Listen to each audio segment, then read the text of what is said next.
Hello everyone, मैं हूं भारती और आप लोगों का अपने चैनल पर बहुत बहुत स्वागत करती हूं। उम्मीद करती हूं कि आप लोगों को ये कहानी जो है वो पसंद आ रही होगी। अगर आप लोगों को ये कहानी पसंद आ रही है तो वीडियो को लाइक करना, चैनल को सब्सक्राइब करना बिल्कुल भी ना भूलिएगा। तो चलिए ज़्यादा बातें ना करते हुए हम कहानी के अगले भाग की तरफ बढ़ते हैं। मुंबई, दीवान इंडस्ट्रीज। चिराग जिया के लिए अपना गुस्सा शांत करता है और जिया को लेकर अपने कैबिन की तरफ जाता है। कैबिन में पहुंचते ही चिराग ने जिया को काउच पर बैठाया और खुद उठकर दरवाजे को अच्छे से लॉक कर दिया। पूरे रास्ते दोनों ने एक दूसरे से कोई बात नहीं की थी, लेकिन दोनों के मन में बहुत कुछ चल रहा था। जिया पूरे रास्ते खुद को इन सब का कसूरवार ठहरा रही थी। उसे लगता था कि ये सब उसकी वजह से हुआ है। वो ना ही चिराग की बात मानकर इस मीटिंग में जाती और ना ही ये सब होता। और चिराग डर रहा था कि कहीं इन सब की वजह से जिया उससे दूर ना हो जाए या कहीं जिया उससे डरने ना लग जाए, क्योंकि जिया ने पहली बार चिराग की ये साइड देखी थी जहां चिराग इतने गुस्से में था। वो उस समय बहुत ही खतरनाक लग रहा था। ऐसे ही दोनों मन ही मन अपनी ही सोच में खोए कैबिन में पहुंचते हैं। कैबिन के डोर के बंद होने की आवाज़ सुनकर जिया जैसे होश में आई और चिराग को दरवाजे को लॉक करता देख वो परेशान हो गई। उसे लग रहा था चिराग उसे पनिश करेगा या उस पर गुस्सा करेगा। उसके चेहरे पर डर, घबराहट साफ साफ नजर आ रही थी, लेकिन उसने कुछ नहीं कहा और चुपचाप बैठी रही। लेकिन उसकी आंखों में अब तक आंसू आ गए थे। उसे वही सब याद आ रहा था जो मीटिंग रूम में हुआ। वो रोना नहीं चाहती थी, लेकिन उसके आंसू उसकी नहीं सुन रहे थे। चिराग दरवाजा लॉक कर जैसे ही पीछे मुड़ता है, वो जिया को इस तरह देखकर परेशान हो जाता है और जल्दी से जिया के पास जाकर उसे अपने गले से लगा लेता है। जिया का इस तरह रोना चिराग को अंदर ही बेचैन कर रहा था। उसे डर था कि कहीं उसकी सोच सही साबित ना हो जाए, लेकिन वो कुछ नहीं कहता और अपने हाथ से उसके बालों को सहलाने लगता है और दूसरे हाथ से हल्के हल्के जिया की पीठ को सहलाने लगता है ताकि जिया शांत हो जाए। लेकिन जिया तो इतनी डरी हुई थी कि उसे ये सब नजर नहीं आ रहा था। वो चिराग के गले लगे हुए अभी भी रोए जा रही थी और ऐसे ही रोते हुए वो चिराग से कहती है, आई एम सॉरी, ये सब मेरी वजह से ये सब मेरी वजह से हुआ। ऐसा कहते हुए जिया अपनी पकड़ चिराग पर और मजबूत कर लेती है, जैसे वो उसे खुद से दूर ना जाने देना चाहती हो। चिराग ने जब जिया के मुंह से ये सब सुना तो वो हैरान रह गया। उसे तो समझ ही नहीं आ रहा था कि जिया खुद को क्यों ब्लेम कर रही है और ये सब बातें उसके मन में कहाँ से आई। चिराग मन ही मन सोच रहा था, क्या मैंने अपनी किसी बात से उसे ऐसा फील करवाया कि उसकी गलती है। चिराग के मन में ऐसी कई बातें आ जा रही थी, लेकिन अभी उसके लिए इन सब बातों पर ध्यान देने से ज्यादा जरूरी काम था और वो था जिया को शांत कराना। वो कुछ सोचकर जिया को खुद से थोड़ा अलग करते हुए उसके चेहरे को अपने हाथों में भरते हुए प्यार से जिया की आंखों में देखते हुए कहता है, स्वीट हार्ट, इसमें तुम्हारी कोई गलती नहीं है। जिसकी गलती थी उसे उसकी सजा मिलेगी, या समझ लो मिल गई। इतना कहकर चिराग चुप हो जाता है और जिया के कुछ कहने का इंतजार करता है, लेकिन जिया अभी भी अपने नम आंखों से चिराग को देख रही थी। जिया को चिराग की आंखों में उसके लिए बेपनाह मोहब्बत दिखाई दे रही थी, जिसे देखकर वो काफी हद तक शांत हो गई थी और चिराग की बातों से समझ गई थी कि चिराग उसे नाराज नहीं है और ना ही वो उसे इन सब के लिए दोषी मानता है। जब चिराग देखता है कि जिया कुछ नहीं कह रही तो वो एक बार फिर कहता है, स्वीट हार्ट, मेरे लिए तुमसे ज़्यादा ज़रूरी कुछ नहीं है। मैं हमेशा तुम्हारे लिए तुम्हारे साथ खड़ा हूँ। तुम्हें कभी किसी से डरने की या किसी के आगे झुकने की ज़रूरत नहीं है। और स्वीट हार्ट, मुझे तुम्हारी इन प्यारी आंखों में एक भी आंसू पसंद नहीं है, तो प्लीज़ आगे से कभी ऐसे रोना मत, वरना मुझे ना जाने कितने पैसे खर्च करने पड़ेंगे इस चेहरे को और आंखों को रिपेयर करवाने के लिए। ऐसा कहकर चिराग मुस्कुराते हुए जिया को देखने लगता है। असल में ये सब चिराग ने जिया का ध्यान भटकाने के लिए कहा था और ये बात जिया भी बखूबी समझ रही थी, लेकिन फिर भी वो चिराग पर झूठा गुस्सा दिखाते हुए कहती है, अच्छा जी, तो तुम्हें मुझसे ज़्यादा अपने पैसों की पड़ी है। ठीक है, फिर रख लो अपने पैसे अपने पास और उन्हीं से ही कर लो शादी और बना लो उन्हें अपनी ही बीवी, असिस्टेंट, सेक्रेटरी या जो तुम्हें ठीक लगे, तुम्हारा जो मन करे। मैं यहाँ से जा रही हूँ। ऐसा कहकर जिया चिराग के हाथों को झटक कर काउच से उठ जाती है और जाने लगती है, लेकिन वो जा पाती उससे पहले ही चिराग जिया का हाथ पकड़कर उसे अपनी तरफ खींचकर अपनी गोद में बैठा लेता है। लेकिन इन सब में जिया ने चिराग के हाथ को बहुत जोर से पकड़ लिया था, जिसकी वजह से चिराग के मुंह से एक हल्की सी आह निकल गई। जिया ने जब चिराग की ऐसी आवाज सुनी तो उसने तुरंत चिराग के हाथों को देखा जहां पर चोट लगी थी, जिसे देखकर जिया घबरा गई और वो चिराग को देखते हुए गुस्से से बोली, तुम ना सच में अकल के अंधे हो। जब तुम्हें चोट लगी थी तो तुम पहले शांति से इस बारे में नहीं बता सकते थे और इसका ट्रीटमेंट नहीं करवा सकते थे, लेकिन नहीं, तुम ऐसा क्यों करोगे? तुम तो बड़े वाले अकल के अंधे हो ना। जिया के इस तरह कहने से चिराग को बिल्कुल अच्छा नहीं लगता, या ये कहें कि उसे उसकी आधी बात ही समझ आई। लेकिन वो चिढ़ गया और वो जिया की तरफ देखते हुए थोड़ा गुस्से से कहता है, तुम्हें मैंने कितनी बार कहा है अपनी लैंग्वेज सुधार लो। और ये क्या? हाँ, ये अकल का क्या? एक मिनट, हाँ, ये अकल का अंधा क्या होता है ये? चिराग की बात सुनकर जिया चिराग को ऐसे देखती है जैसे वो कोई एलियन हो। फिर वो कुछ सोचकर चिराग से कहती है, क्या तुम इसी धरती पर पैदा हुए थे? नहीं, मेरा मतलब तुम कहीं आसमान से टपके पेड़ पर लटके टाइप के कोई जीव जंतु तो नहीं हो? नहीं, पर नहीं, तुम्हारी शक्ल तो अलग नहीं है और ना ही मुझे तुम्हारी कोई पूंछ नजर आती है। पर छोड़ो, तुम खुद ही बता दो, मैं क्यों तुम पर अपना दिमाग खर्च करूं, है ना? चलो बताओ, ट्रस्ट मी, मैं किसी को नहीं बताऊंगी, पिंकी प्रॉमिस। जिया की ऐसी अजीब बात सुनकर चिराग एक बार फिर हैरान हो गया। लेकिन जिया की इस तरह की बात सुनकर चिराग को एक चीज तो क्लियर हो गई थी कि जिया अब बिल्कुल नॉर्मल हो चुकी है और वो जिया को वापस इस तरह देखकर खुश भी था। लेकिन उसे समझ नहीं आ रहा था कि जिया उससे क्या कह रही है और पूछ क्या रही है। उसे तो जिया अभी किसी पागल की तरह नजर आ रही थी जो अपनी ही इमेजिनेशन में खोई रहती है। लेकिन वो कह भी क्या सकता था, क्योंकि वो जानता था कि अगर वो कुछ कहता तो जिया उससे कुछ ऊट पटांग बातें कहती। वो एक गहरी सांस लेकर जिया को देखते हुए कहता है, स्वीट हार्ट, शायद तुम ऑफ ट्रैक चली गई हो, तुम भूल गई मुझे चोट लगी है। चिराग की बात सुनकर जिया कहती है, अरे हाँ, मैं तो भूल ही गई थी। ठीक है, इस बारे में हम फिर कभी बात करेंगे, लेकिन ध्यान से सुनो। देखो, मैं ना तुम्हारी वाइफ हूँ, तो मुझे सब सच सच बता देना, और मैंने प्रॉमिस भी तो किया है मैं तुम्हारे सीक्रेट को खुद तक रखूँगी। अब मुझे जल्दी से बताओ, फर्स्ट एड किट कहाँ है? इतनी देर से मुझे बातों में लगा रखा है, बताओ, अब बताओ ना जल्दी। और ऐसा कहकर जिया अपनी नजरें इधर उधर घुमाने लगती है जैसे कुछ ढूंढ रही हो। चिराग जिया की बात सुनकर हैरानी से मन में कहता है, क्या मैंने इसे बातों में लगाया हुआ था? खुद तो चुप होने का नाम नहीं लेती और मुझसे कह रही है, हे भगवान, क्या होगा मेरा? लेकिन वो जिया से कुछ नहीं कहता और जिया के सवाल का जवाब देते हुए जिया से कहता है, मेरे टेबल के थर्ड ड्रॉर में है फर्स्ट एड किट। चिराग की बात सुनकर जिया जल्दी से उठकर फर्स्ट एड बॉक्स लेने जाती है और वापस आकर चिराग के हाथ को पकड़कर उसके घाव को अच्छे से साफ करती है। ऐसा करते हुए वो धीरे धीरे उसके हाथ पर फूंक मार रही थी ताकि चिराग को जलन ना हो। लेकिन चिराग तो बस जिया को देखने में खोया था। जिया को देखकर ऐसा लग रहा था जैसे चोट उसे लगी है। उसके चेहरे पर दर्द साफ साफ नजर आ रहा था। जिया मन ही मन गिल्टी फील कर रही थी कि चिराग को उसकी वजह से ये चोट लगी, लेकिन वो चिराग से कुछ नहीं कहती और उसके हाथ पर पट्टी बांध देती है और फर्स्ट एड बॉक्स को वापस अपनी जगह पर रख देती है और चिराग के कैबिन में बने मिनी किचन में जाकर चिराग के लिए एक ग्लास में जूस निकालती है और ग्लास लेकर बाहर आती है। वहीं चिराग जिया के चेहरे को देखकर पहले ही समझ गया था कि जिया के मन में क्या चल रहा है। वो जिया को अब खुश रखना चाहता था, इसलिए वो मन ही मन कुछ प्लान करता है और जिया के बाहर आने का वेट करता है ताकि जिया से बात कर सके। जिया बाहर आते ही काउच पर बैठते हुए चिराग के हाथ में जूस का ग्लास थमा देती है और उसे पीने का इशारा करती है। चिराग भी जिया का इशारा समझ उसे पी लेता है और ग्लास पास रखे टेबल पर रख देता है और फिर जिया की तरफ देखते हुए प्यार से कहता है, स्वीट हार्ट, तुम्हें अब इन सब के बारे में सोचने की ज़रूरत नहीं है, मैं हूँ ना। और आज हम साथ में डिनर करेंगे, तो जल्दी से रेडी हो जाओ, हमें अभी निकलना है।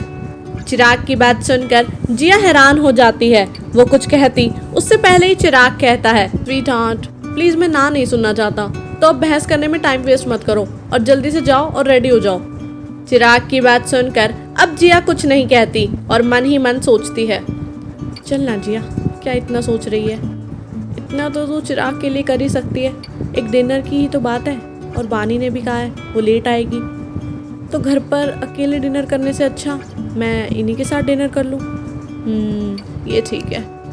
ऐसे ही जिया मन ही मन सब प्लान कर लेती है। वहीं चिराग जिया को इस तरह खोया देखकर उसका हाथ पकड़ते हुए कहता है, क्या हुआ, सब ठीक है ना? चिराग की बात सुनकर जिया अपने ख्यालों से बाहर आती है और चिराग को देखते हुए कहती है, नहीं कुछ नहीं, लेकिन हम कहाँ जा रहे हैं? जिया की बात सुनकर चिराग मुस्कुराते हुए कहता है, स्वीट हार्ट, ये तो सरप्राइज है ना, और सरप्राइज को बताया नहीं जाता। अब चलो तुम जाओ और चेंज कर लो, मैंने तुम्हारे लिए कपड़े अंदर रख दिए हैं। चिराग की बात सुनकर जिया हैरानी से चिराग को देखने लगती है। चिराग उसे इस तरह देखकर उसके गालों को प्यार से खींचते हुए कहता है, माय डियर वाइफी, अपने दिमाग पर ज़्यादा जोर मत डालो और जल्दी से जाकर रेडी हो जाओ। या तुम चाहती हो कि मैं तुम्हारी हेल्प करूं? अगर ऐसा है तो मुझे कोई प्रॉब्लम नहीं है। चिराग के इस तरह गाल खींचने और ऐसी बात कहने से जिया ब्लश करने लगती है और बिना कुछ कहे जल्दी से वहां से उठकर कैबिन में बने रूम में चली जाती है और जल्दी से दरवाज़ा बंद कर लेती है। जिया के इस तरह शर्मा कर जाने और दरवाज़ा बंद करने पर चिराग जोर से हंसने लगता है और मन ही मन कहता है, हाय कितनी क्यूट है मेरी बीवी। मैं भी देखता हूँ मिसेस दीवान कि आप कब तक मुझसे बचोगी, एक ना एक दिन तो हमें एक होना ही है। ये सब सोचते हुए चिराग के चेहरे पर एक बड़ी सी मुस्कुराहट थी। वहीं दूसरी तरफ नील भी अब तक बानी और वंश को लेकर वंश के फार्म हाउस पहुंच गया था, जहां नील ने दोनों की सिक्योरिटी और ट्रीटमेंट के सारे इंतजाम करवा दिए थे। नील खुद भी वहीं रुकने वाला था ताकि वंश और बानी को अगर किसी भी चीज़ की ज़रूरत हो तो वो अरेंज करवा सके। लेकिन एक रीज़न ये भी था कि वो दोनों को इस हालत में अकेले छोड़ने का रिस्क नहीं ले सकता था, स्पेशली तब जब वंश की जान को खतरा हो। ऐसे ही धीरे धीरे समय बीतने लगता है। अब रात के 12 बज गए, लेकिन नील अभी भी जगा हुआ था। वो वंश के ही रूम में सोफे पर बैठा लैपटॉप पर अपनी नजरें गड़ाए अपना काम कर रहा था। तभी नील का फोन रिंग करता है, जिसे देखकर नील तुरंत फोन उठा लेता है और सामने वाले आदमी की बात सुनकर नील कहता है, ठीक है, पता करो वो आदमी क्या प्लान कर रहा है और ध्यान रहे सिक्योरिटी हाई अलर्ट पर होनी चाहिए। मैं नहीं चाहता वो आदमी अपने किसी भी मकसद में कामयाब हो। नील की बात सुनकर दूसरी तरफ से एक आदमी कहता है, ओके सर। उस आदमी की बात सुनकर नील कहता है और फ़ोन काट देता है। फ़ोन कटने के बाद नील मन ही मन खुद से कहता है, अचानक वो फिर से कैसे एक्टिव हो सकता है? इसमें कुछ तो अजीब है, कहीं कोई हमसे छुपकर उसकी मदद तो नहीं कर रहा? लेकिन नहीं, ये तो पॉसिबल ही नहीं है। पर कुछ तो है जो अभी भी छुपा है और हमें वो समझ नहीं आ रहा और ना ही हमें वो नज़र आ रहा है। ऐसे ही कुछ देर सोचने के बाद नील वापस अपने काम पर लग जाता है। काम करते करते उसे पता ही नहीं चलता कब उसकी आंख लग गई और वो वहीं सोफे पर सो गया। वहीं बानी के रूम में बानी के पास एक औरत बैठी थी जो ओबरॉय मेंशन में एज अ केयर टेकर और हेडमेड काम करती थी। माही और वंश इनकी बहुत रिस्पेक्ट करते हैं और दोनों को मैरी आंटी पर बहुत भरोसा है। नील ने ही मैरी आंटी को ओबरॉय मेंशन से यहाँ बुलाया था ताकि वो बानी का ध्यान रख सके। नील वंश और बानी को लेकर कोई रिस्क नहीं ले सकता था, इसलिए नील ने बानी की देखभाल के लिए मैरी आंटी को यहाँ बुलाया। नील ने इस विला की सिक्योरिटी भी हाई अलर्ट पर रखी थी। जगह जगह वंश के भरोसेमंद बॉडीगार्ड्स तैनात थे। वंश की एक सीक्रेट गार्ड्स की टीम भी पूरी तरह एक्टिव थी और हर तरफ नजरें बनाए हुए थी। विला के हर हिस्से को कैमरा की निगरानी में रखा था। विला के अंदर भी कुछ गिने चुने सर्वेंट्स ही थे। नील ने सिर्फ इसी विला की ही नहीं बल्कि ओबरॉय मेंशन की सिक्योरिटी को भी डबल कर दिया था।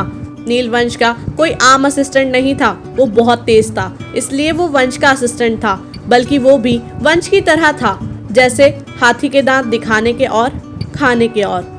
मैरी आंटी वंश और बानी के रिश्ते के बारे में जानती थी। वो आज ही बानी से मिली थी। नील ने उन्हें बताया था कि वंश के दुश्मनों ने आज उन पर हमला किया। मैरी आंटी के लिए ये सब कोई नई बात नहीं थी। वो जानती थी कि वंश के बहुत सारे दुश्मन हैं, लेकिन माही को इस हमले के बारे में कोई जानकारी नहीं थी। असल में मैरी आंटी किसी और पर इतनी जल्दी यकीन नहीं करती थी, लेकिन बानी से मिलकर उन्हें अपनेपन का एहसास हुआ और उन्हें वंश के लिए बानी बिल्कुल ठीक लगी। वो वंश के लिए बहुत खुश थी।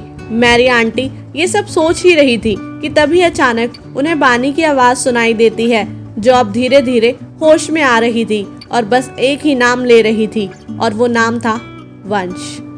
कुछ ही देर में वो अपनी आंखें खोलती है और आसपास देखती है, जैसे किसी को ढूंढ रही हो, और डरते हुए धीरे धीरे कह रही थी, वंश, वंश आप कहाँ हो? तभी मैरी आंटी बानी के पास आती हैं और उसके सिर पर प्यार से हाथ रखते हुए कहती हैं, बानी बेटा, अब आप कैसी हैं? आपको कहीं दर्द तो नहीं हो रहा? क्या मैं डॉक्टर को बुलाऊं? आवाज़ सुनकर बानी नजरें उठाकर सामने देखती है तो उसे सामने मैरी आंटी नजर आती है, जिन्हें देखकर बानी थोड़ा शांत होती है और उन्हें देखते हुए कहती है, आंटी आप यहाँ? और वंश कहाँ है? क्या वो ठीक है? क्या मैं वंश से मिल सकती हूँ प्लीज़ आंटी? बानी के इतने सवाल एक साथ सुनकर मैरी आंटी हल्की मुस्कुराहट के साथ बानी से कहती हैं, बेटा मैं यहाँ आपका ध्यान रखने के लिए आई हूँ और आप चिंता मत करो, वंश ठीक है और वो यहीं दूसरे कमरे में है। मैरी आंटी की बात सुनकर बानी एक चैन की सांस लेती है और कहती है, थैंक यू आंटी मेरा इतना ध्यान रखने के लिए। अब मैं ठीक हूँ, आप भी रेस्ट कर लो, लेकिन क्या आप एक बार मुझे वंश से मिलवा सकती हैं प्लीज़? ये सब कहते हुए बानी मैरी आंटी से रिक्वेस्ट करती है। मैरी आंटी बानी की बात सुनकर मन ही मन बहुत खुश थी। उन्हें खुशी थी ये जानकर कि बानी वंश की इतनी परवाह करती है और खुद से पहले वंश को रखती है। वो खुश थी कि वंश की जिंदगी में ऐसी लड़की आई है जो उसे इतना प्यार करती है।